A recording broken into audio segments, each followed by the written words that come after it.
Okay, welcome back to the channel. Video number 9 in a series of videos. If you want to fully understand what we're talking about today, you're going to have to watch phonics lessons 1 through to 7, where we go through all of the Jolly Phonics groups, all 44 sounds and actions and stories. Video number 8 is a review of all of those. And today, video number 9 is going to be about tricky words. If you want to understand Jolly Phonics in greater detail, I recommend my video at the top of the channel that says Jolly Phonics for Beginners. Today we'll do tricky words, the procedure to teach them, what tricky words are and how to use them. Before we get into that, I want to review something I mentioned in a previous video. Skills over knowledge. Knowledge is teaching kids the sounds of the alphabet, but you need to mix that with a good, strong focus on using that straight away. Okay, please remember the sounds of the alphabet are only phonic awareness. Without the blending skill, you're not teaching phonics. I mentioned in a previous video, if all you've got is a hammer, everything looks like a nail. What we mean by that is, if your only skill is teaching the sound of the alphabet, you're going to keep focusing on that. You need to take a break from teaching too many sounds and make sure your students are understanding the reason behind using those sounds.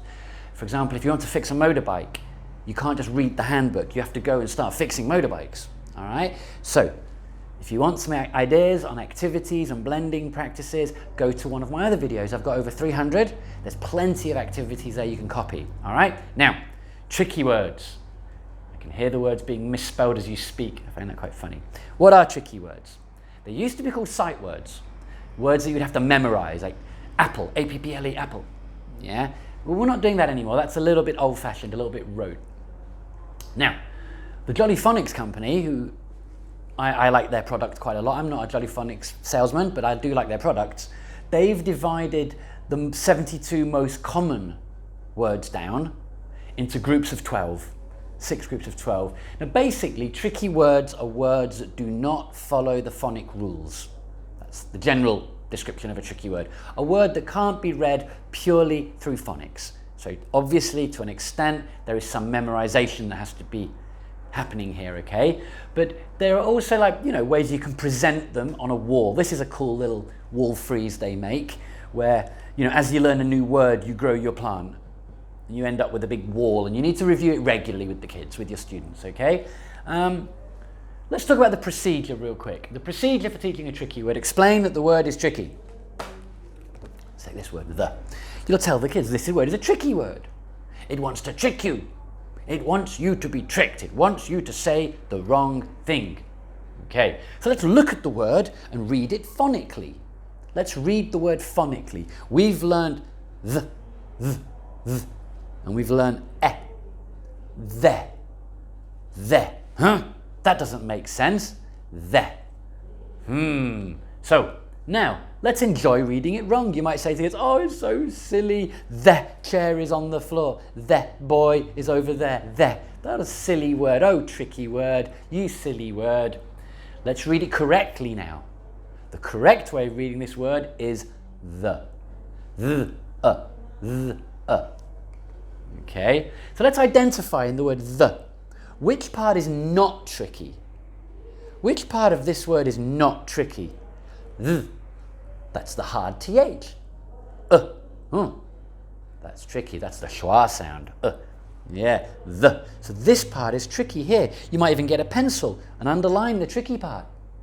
You might tick the bit that's right and underline the tricky part. The word is the. Let's try with another one. He is a boy. He can jump. That's silly. We don't say he, we say he. Which part is not tricky? E. This part's not tricky. This part is. It's the E sound, as in E-R, that we've already learnt.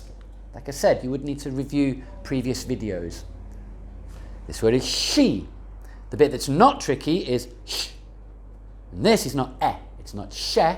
It's sh-e, like E-R again. Then you might want to do a chant with the kids. Get them to use their whole body. They're going to point at the word. And you're going to say, tricky word, you can't trick me. You ready, kids? tricky word. Get them to point. Use the whole body. Tricky word. You can't trick me. Okay? That's how you would do that. And then you might play the game I say, you say. Well, you have 3 or 4 words and you go, okay, kids, I say, you say. Repeat after me. She. She. Now, how do you think that might be spelled? Sh-e, not E-R. It's tricky. Do you remember? Well done. Okay, you do it with a few different words. Repeat after me. Me, e, e, which is the tricky part. Good. Okay, and you're going to review that every day, very briefly, very briefly. You also need to put it in a sentence, very, very quickly. Okay, very quickly after learning it, I mean, not speak quickly. Okay, for example, you've learned he. He is a boy. He is my brother. He is my friend. She is my friend. She is my mother. Yeah? You want to put it in a sentence, immediately contextualize it for the kids, and play games. Fly swatting games, I say, you say, and pointing to the words, okay? And a good way of practicing this, now like I said, there is a large amount of memorization here, but an easy way of doing it is to play these copy and cover games, where the kid writes the word, they then cover that, and they try and remember how it was written. Then they check, then they give it another go, and they cover it, write it again, and check again. So they've written it 3 times. You're only going to do a couple at a time. You're not going to do all 12 words in group 1 at a young age. It's too many words, okay?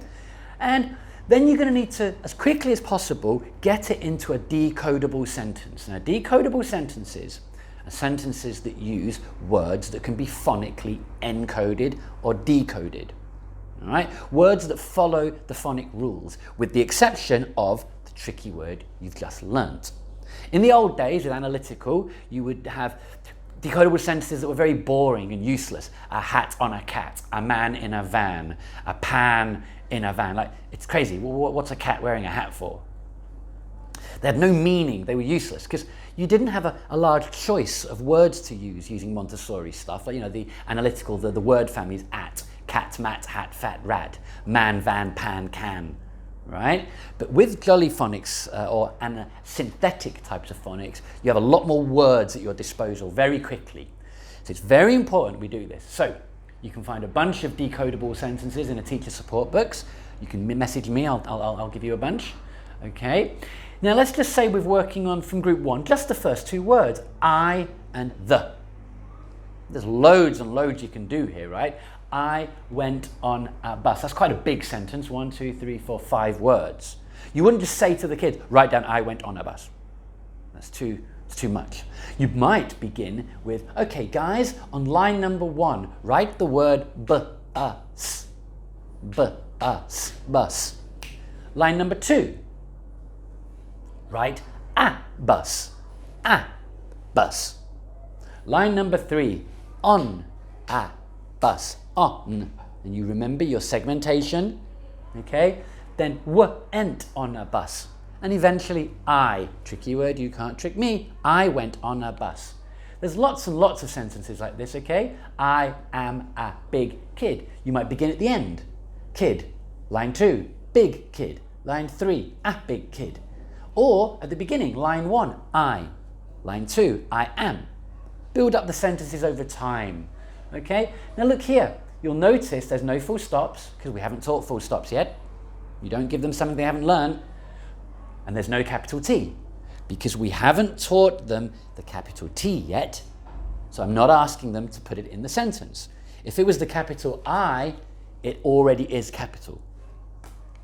And there's a bunch, okay? The dog is black. These are all very decodable, okay? We now add a couple more tricky words. This might take a week.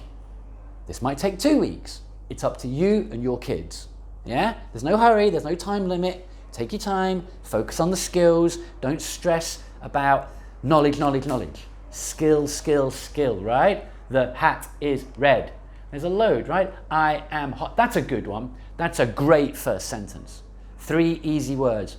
I. Box number 2, am. Box number 3, hot. Decoding through segmentation or encoding, okay? She is bad. Oh, it's not always the boys that are bad. Or how about he is good? Okay, we're just practicing our 4 tricky words, all right? And of course, after tricky words, alternative spellings. I did say I would put that in this video, but I think tricky words should come first. My next video, video number 10, watch out for it, I will teach you how to use alternative spellings. Don't forget, like, subscribe, share my videos. You'll see the other videos popping up around me now, probably at the bottom somewhere. Okay, thanks a lot, good luck.